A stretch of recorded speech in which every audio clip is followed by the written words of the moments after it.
Hello ICSE and ISC के student, आज मेरे पास आपके लिए एक बहुत अच्छी जानकारी है या खुशखबरी भी कह लीजिए।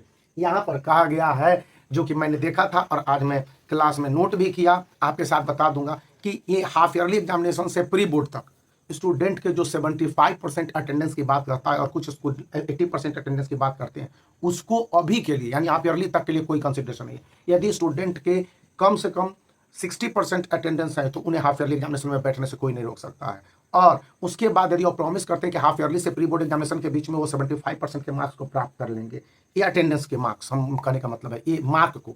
और अगर स्टूडेंट जो अपने परफॉर्मेंस हाफ ईयरली एग्जामिनेशन में बेहतर देते हैं तो वो फाइनल यानी कि प्री बोर्ड एग्जामिनेशन और सेंटर एग्जामिनेशन से पहले या उसके बाद जो भी मार्क्स अचीव करेंगे उसके आधार पर उन्हें बोर्ड एग्जामिनेशन में बैठने की अनुमति होगी। यानी कि उसके आधार पर प्री बोर्ड एग्जामिनेशन में वो बैठते हैं या नहीं बैठते हैं तो उससे रोका नहीं जाएगा। यदि हाफ ईयरली एग्जामिनेशन और सेंटर एग्जामिनेशन इन दोनों एग्जामिनेशन में स्टूडेंट के मार्क्स अच्छे आते हैं और किसी कारण से वे प्री बोर्ड एग्जामिनेशन में नहीं भाग लेते, हालांकि किसी भी स्कूल को 2 प्री बोर्ड एग्जामिनेशन कंडक्ट करने हैं और यह एग्जामिनेशन एज इट इज जो सैंपल पेपर है, सपोज कीजिए कि 61 सैंपल पेपर बुक से मैंने दिखलाया मैथ्स के या सीआईएससी के सैंपल पेपर हैं और उसी के बेस्ड ये सैंपल पेपर है। तो आप अगर इस तरह के सैंपल पेपर से प्रैक्टिस कर लेते हो तो आपको दिक्कत ही नहीं होती है प्री बोर्ड एग्जामिनेशन में। बावजूद इसके अगर स्टूडेंट यहाँ पर देखते हैं और उसके आंसर्स को नहीं निकाल पाते तो डिटेल आंसर्स के लिए देख लीजिए, यहाँ पर क्यूआर कोड भी दे दिए गए हैं और उस सवाल लूप पर जाके स्टेप वाइज क्वेश्चंस के आंसर प्रैक्टिस करने के और सारे तरीके बता दिए गए कि जाइए जाकर देखिए किस तरह से प्रैक्टिस करते हैं। टॉपर्स भी हैं, स्पेशलाइज्ड देश भर के नोटेड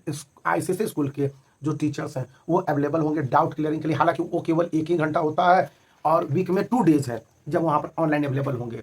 तो ऐसे में जो स्टूडेंट पहले से रजिस्टर्ड होते हैं उनके सैंपल पेपर में एक डाउट प्रत्येक स्टूडेंट का क्लियर होता है। करीब करीब ये बताया गया कि फर्स्ट 25 स्टूडेंट तक और उसके बाद अगले दिन 25 स्टूडेंट का, इस तरह से उनके ऑनलाइन डाउट भी क्लियर किए जाते हैं। वो तो रही इसकी बात, लेकिन यहाँ पर ये बताया गया है कि बोर्ड एग्जामिनेशन के पैटर्न के हिसाब से क्वेश्चन पेपर को सॉल्व करने और उसके हिसाब से स्टूडेंट को अपडेट करने की जिम्मेवारी अब स्कूलों को दे दी गई है। स्कूल सिर्फ ये नहीं कहेंगे कि student board exam pre board examination में फेल कर गया तो मैं इसको नहीं बैठने दूंगा। सीआईएससी कहता है कि यह स्कूलों की जिम्मेवारी है कि किस तरह से स्टूडेंट बोर्ड एग्जामिनेशन के लिए तैयार होते हैं और क्या वो करते हैं क्या वो नहीं करते हैं। अगर उनसे किसी तरह की कमी रह गई है तो स्कूल ने कितना प्रयास किया हुआ है ये बताने होंगे। और ये बताने होंगे कि आईसीएसई क्लास 10 में किसी स्कूल में अगर मान लिया जाए कि 320 बच्चे इनरोल्ड हैं बोर्ड एग्जामिनेशन के लिए और उसमें से 20 से 25 स्टूडेंट हैं जो कि बोर्ड एग्जामिनेशन में भाग लेने की काबिलियत नहीं रखते हैं, तो ऐसे में यह पूछा जा सकता है स्कूल से तो आखिर वो क्या कर रहे थे हाफ ईयरली एग्जामिनेशन में, उनका रिपोर्ट को क्या देखा गया, प्री बोर्ड एग्जामिनेशन से पहले ऐसा क्यों कहा जा रहा है। यानी कि अब स्कूलों को स्टूडेंट को तैयार करना होगा बोर्ड एग्जामिनेशन के लिए, जो अभी से बता दिया गया है। बाद में किसी तरह का कोई इफ्स एंड बट्स की बात नहीं होगी। तो स्टूडेंट के लिए स्कूल अब आनाकानी नहीं कर सकता किसी भी कीमत पर नहीं, और उसे बोर्ड के स्टूडेंट को खुद तैयार करने होंगे। तो यह भी एक बहुत अच्छी बात है।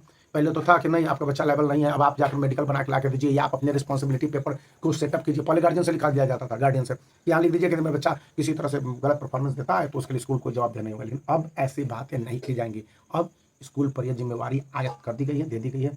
तो आगे देखिए होता है क्या। वीडियो को लाइक कर दीजिए, चैनल को शेयर कर दीजिए, सब्सक्राइब करना याद रखिए। कल से स्टडी रिलेटेड वीडियो इस चैनल पर आएंगे आपके लिए हाफ ईयरली एग्जामिनेशन के, फिर आपको बोर्ड एग्जामिनेशन के लिए, तो बने रहने